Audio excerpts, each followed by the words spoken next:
T20 world కప్లో సొంత గడ్డపై శ్రీలంకకు భారీ ఎదురుదెబ్బ తగిలింది. జింబాబ్వేతో జరిగిన మ్యాచ్లో 6 వికెట్ల తేడాతో ఘోరంగా ఓడిపోయింది శ్రీలంక. ఇక జింబాబ్వే విషయానికి వస్తే ఈ మ్యాచ్కు ముందు ఆస్ట్రేలియాపై గెలిచి సంచలనం నమోదు చేసి ఆస్ట్రేలియాను ఇంటి ముఖం పట్టించిన జింబాబ్వే ఇప్పుడు అదే రీతిలో శ్రీలంకకు కూడా గట్టి షాక్ ఇచ్చింది. బ్యాటింగ్ బౌలింగ్తో జింబాబ్వే అద్భుతంగా పోరాడింది, అద్భుతంగా ఆడింది అనుకోవచ్చు. ఎందుకంటే బౌలింగ్లో కాస్త ఫెయిల్ అయి 180 పరుగులు చేసిన శ్రీలంకపై జింబాబ్వే ఘన విజయం సాధించింది అంటే నిజంగా అద్భుతం అనుకోవచ్చు. ఇక ఈ మ్యాచ్లో అయితే శ్రీలంక టాప్ ఆర్డర్ బెటర్గా బ్యాటింగ్ చేసింది. అయినప్పటికీ కాస్త లేట్ అయినప్పటికీ జింబాబ్వే బౌలర్లు కోలుకొని ఆ శ్రీలంకను ఓ మాదిరి స్కోర్కే కట్టడి చేశారు. మరి ముఖ్యంగా సూపర్ ఫామ్లో ఉన్న శ్రీలంక ఓపెనర్ పతన్ నిషాంక ఈ మ్యాచ్లోనూ రాణించాడు. 8 ఫోర్లు బాది 62 పరుగులు చేశాడు. మరో ఓపెనర్ కుశాల్ ఫెరీరా కూడా 22 పరుగులు చేశాడు.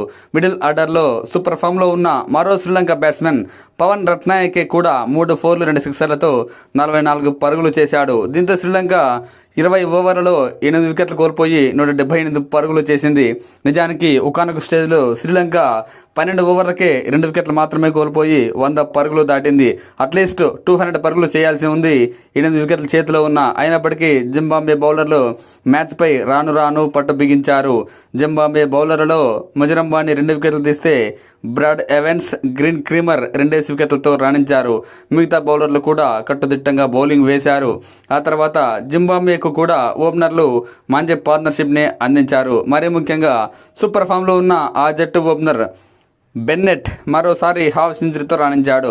Back to back half century కావడం విశేషం తనకి. ఈ మ్యాచ్లో 8 ఫోర్లతో 48 బంతుల్లో 63 పరుగులు చేస్తే మరో ఓపెనర్ 34 పరుగులు చేశారు.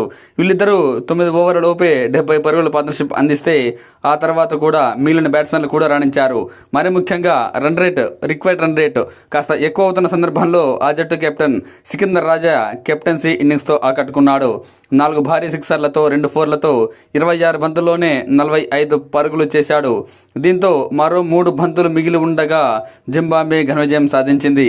ఈ మ్యాచ్లో చివరి ఓవర్లో 8 పరుగులు కావాల్సిన స్థితిలో జింబాబ్వే బ్యాట్స్మెన్ ఫస్ట్ బంత్కి 6 కొట్టాడు ముయోంగా. దీంతో జింబాబ్వే విజయం కన్ఫర్మ్ అయిపోయింది. బ్యాటింగ్లో ఎంతో కొంత మెరుగ్గా రాణించిన శ్రీలంక బౌలింగ్ ఫీల్డింగ్లో మాత్రం దారుణంగా ఫెయిల్ అయింది. మరి ఎన్నో ఆశలు పెట్టుకున్న శ్రీలంక స్పిన్నర్లు ఈ మ్యాచ్లో పూర్తిగా తేలిపోయారు. అలాగే మహేష్ తీక్షణ వికెట్లు తీయడంలో పూర్తిగా ఫెయిల్ కావడంతో జింబాబ్వే టార్గెట్ను ఈజీగా చేజింగ్ చేసింది.